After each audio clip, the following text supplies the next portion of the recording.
Hey guys, Nova here.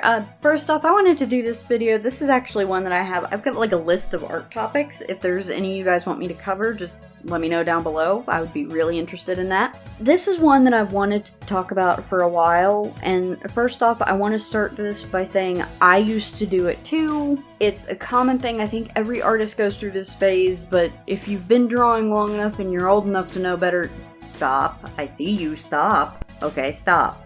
Because when it comes down to it, I see too many people use style specifically as an excuse for things in their art. It's completely different if it's something where it's something that's intentionally done a certain way because the art is stylized that way. That's one thing. There's nothing at all wrong with stylization. Nothing. All of my art is stylized. All of it. But that doesn't mean that you should use stylization to avoid learning if you have things you need to improve on, or avoid criticism if you have things that maybe you weren't aware that need improved. And sometimes criticism could be, hey, maybe work on your anatomy a little bit because this is looking a little wonky. And sometimes those comments can be helpful to learning how to stylize things a little bit better, how to better work it into your style so that you're not throwing it up there and hoping it works with the rest of the aesthetics. I have done that. I understand that happens. And even if there's something I don't know how to draw, I still sometimes will throw it up there with the aesthetic and I'm just like, oh, I hope that works. I hope that doesn't look horrendous. But I will, if it's pointed out that it's not working the way I'm doing it, I will poke around and look into it a little bit and see if there's ways that I can improve it, to see if I can maybe learn to more effectively stylize it and learn how the thing works so that I can stylize it and it look okay. And sometimes you have to do that. There's nothing wrong with stylization, but there's also no shame in needing more practice, and that's a big thing. And that's a big thing that a lot of people kind of want to ignore. Just because you need more practice, it doesn't mean you're bad. It doesn't mean that you're bad at what you do. It doesn't mean that your skill set is horrible or irredeemable or anything like that. There is no shame in needing more practice, and you don't have to take every single bit of criticism that you're given, especially because art and what's good in art is in fact subjective. It is. Art is subjective. What is and isn't art is completely subjective. What's good art versus bad art is completely subjective. Art comes down to what the individual person gets out of it and what the creator themselves gets out of it. Say you're stylizing something in a certain way, and in your opinion, as far as you're concerned, it's not something you're struggling with. It looks fine. You don't have to take that criticism. Now, if you're getting criticism, please don't argue with the critic in the comments. Please don't. That looks so bad, and it looks so immature. It's kind of like authors arguing with book reviewers. Nudge nudge to a different community. You shouldn't do that, just like you shouldn't argue with your criticism in the comments if you get art critique. It's completely okay to not take certain criticism, but I do encourage reading the criticism and maybe reevaluating what they're talking about to see if maybe it is something you want to look into experimenting with, or if it's something that you want to look into testing out to see if maybe there is a better way to do this, or even if learning more about the thing in question might make it easier to draw. Sometimes learning about things and how they work together will make things easier to draw. Stylized or not, I'm gonna say this, and I'm sorry, I know this sucks to hear. It sucked to hear whenever I first had to start really learning it, and I'm still learning. I have not learned everything about it. Whether you're doing stylized work or not, you probably need to learn proper anatomy. If you're doing human subjects, if you're doing animals, if you're doing fantasy creatures, figure out how their anatomy would work, maybe, and do that. Just please, it can help. You don't have to learn every single teeny tiny itty bitty thing about it. You don't. Just when it comes down to it, you do not, okay? But learning proper anatomy isn't going to hurt you either. And that's something that I still have some things that I need to work on, like the way the muscles do properly. I need to learn how to better draw more muscular characters. I need to vary the body types more of characters that I draw, especially the guys. I have this tendency to draw really skinny, scrawny guys, and I need to work on that. It can help. It can help a lot. And if that's whether or not you're doing stylized work or not, it helps. And even just learning how to take the anatomy, learn it and how it all works together, and then learning how to use simple shapes in order to represent them. I had to adjust how I was sitting, sorry. But using simple shapes to represent them, that helps too. All of that said, I'm gonna say this, and it's going to be a bit of a hot take, and I can tell you right now that there are going to be some people getting mad at me for saying this, especially whenever you get into people who are big with elitism in the art community, and I am going to talk about that eventually because it pops up, it happens. Hot take, no, you don't have to master realism and anatomy before you start doing stylized work. Sorry, not sorry, you don't. You can learn it as you go.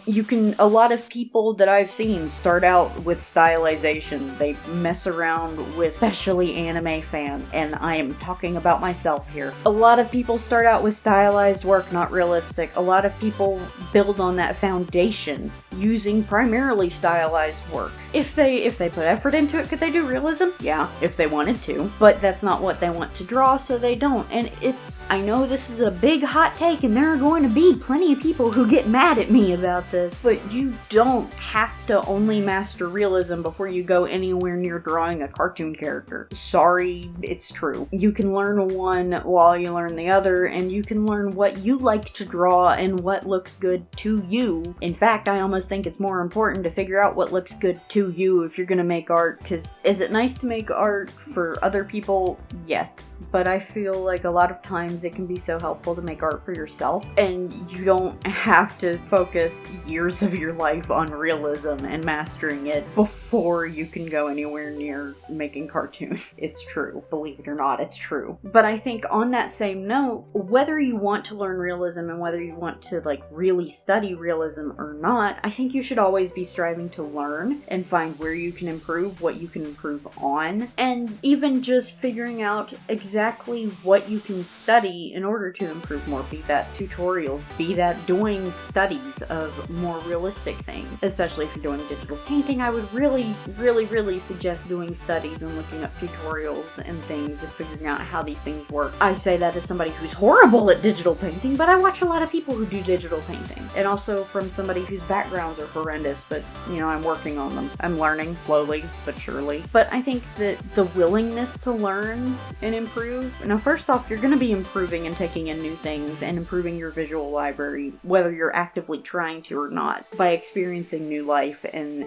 new types of media and anything like that, you're going to be expanding your visual library without even realizing that you're doing so. But I think making an effort too is also going to help in ways that you may not even realize will help. And I think that, frankly, a lot of people need to remember everybody to an extent, even someone who's been drawing for years and years and phenomenal, is technically still learning in a lot of ways. They're still improving, and even if they don't realize it, if you take their current work and compare it to work from a couple of years ago, even if they were really good back then, there's still going to be improvements there, and a lot of times it can be stuff that they haven't even realized that they've improved. But it's something that I think the effort to be made to improve is helpful, if for no other reason than experimenting with new techniques and things like that may help you find something that you enjoy doing, like a new way that you like doing eyes, a new way that you like painting skin, or drawing the hair, whether or not you like to go really detailed in the hair, or whether you like to be simple and